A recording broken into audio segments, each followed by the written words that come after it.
Frères et sœurs et amis, je vous salue fraternellement en Jésus-Christ. La leçon cette semaine avait pour titre « La loi dans le cadre de l'Alliance ». Définissons d'abord la loi, puis l'Alliance.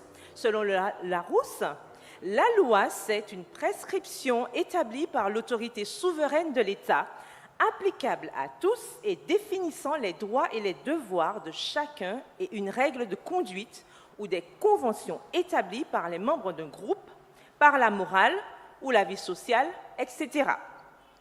Pour ce qui est de l'alliance, toujours selon le Larousse, c'est une union ou un accord intervenant entre des pays ou des personnes. Mais c'est aussi une pièce de cuir ou en fer torsadé servant dans un licol à relier le tour de tête de certains animaux à la muserolle. La muserolle, c'est quoi? La muserolle entoure le nez et la mâchoire de certains animaux pour permettre aux humains de mieux les maîtriser. Mais dans le cadre divin, Dieu a toujours été le communicant par excellence, et même avant Israël. Le saviez-vous? Il communiquait déjà avec d'autres nations. Il l'a fait avec Abimélec, ce roi philistin, vous vous rappelez, qui avait kidnappé Sarah, puisque Abraham avait dit que c'était sa sœur. Et il avait communiqué avec lui directement, et ce roi avait dit à l'Éternel que sa nation était juste. Vous pouvez vérifier cela dans Genèse 20, les versets 3 à 6, et Genèse 21, le verset 32. Nous avons aussi l'exemple de Jéthro. Tout le monde se rappelle de Jéthro, qui est le Kénite, beau-père de Moïse. Avant l'arrivée de Moïse, Jéthro connaissait aussi déjà le nom de Yahvé. Vous pouvez avoir ces précisions dans le livre Sabbath Roots, The African Connection, Racines du sabbat, le lien africain, écrit par Charles E. Bradford. Donc nous voyons que les noms hébreux n'ont jamais été mis de côté par l'Éternel. Néanmoins, c'est Israël qu'il a choisi pour montrer sa grâce aux autres nations. Cette semaine, 3 points majeurs sont ressortis de cette leçon. L'élection d'Israël, la loi dans le cadre de l'Alliance et l'immutabilité de la loi. Nous l'avons compris, l'ancien Israël avait une mission lorsque Dieu l'a mis à part. Répandre son témoignage, ordonné par Dieu aux nations environnantes. Le peuple n'avait pas vocation à être un club exclusif qui s'accapare la promesse du salut et de la rédemption. D'après Jean 3, le verset 16, le salut est offert à tous. Nous devons donc, tout comme Israël, faire connaître le plan du salut aux autres. Question à méditer. Quel rôle jouons-nous dans l'Église aujourd'hui? Sommes-nous des touristes toujours en mode découverte, donc ne s'impliquant jamais? Sommes-nous des croyants actifs qui avons compris l'importance de la mission et la valeur de l'implication totale des membres?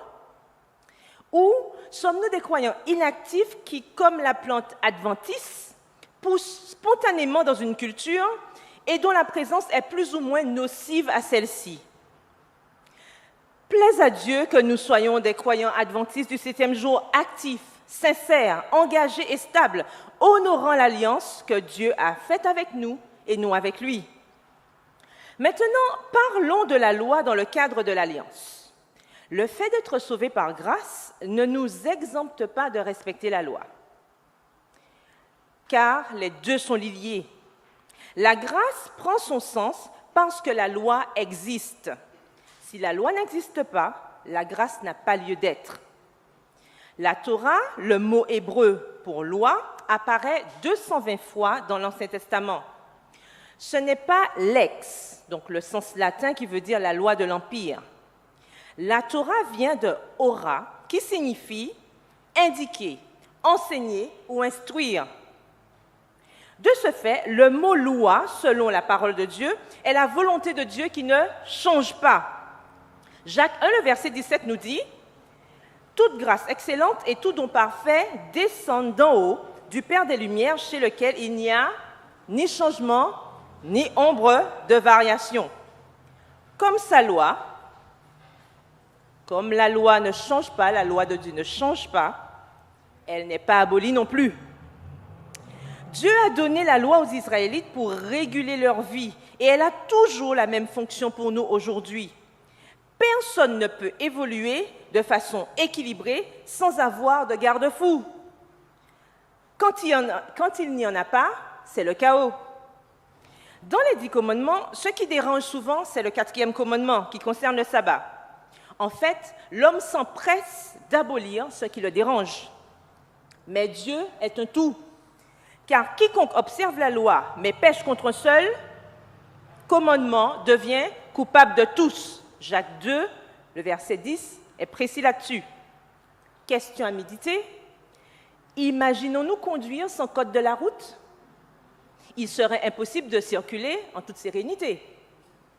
Pour ceux qui sont parents, imaginez-vous vos enfants grandir sans règles? On voit les effets néfastes de cela dans notre société. Donc, je suppose que non.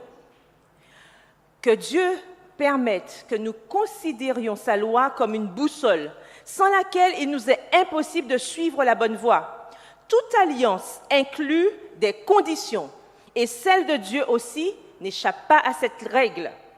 Exode 19, le verset 5 nous dit « Maintenant, si vous écoutez ma voix et si vous gardez mon alliance, vous m'appartiendrez entre tous les peuples, car toute la terre est à moi. » Dans ces conditions découle forcément l'obéissance. Elle est indispensable. Lévitique 26, et versets 3 et 4 déclare « Si vous suivez mes lois, si vous gardez mes commandements et les mettez en pratique, je vous enverrai des pluies en leur saison.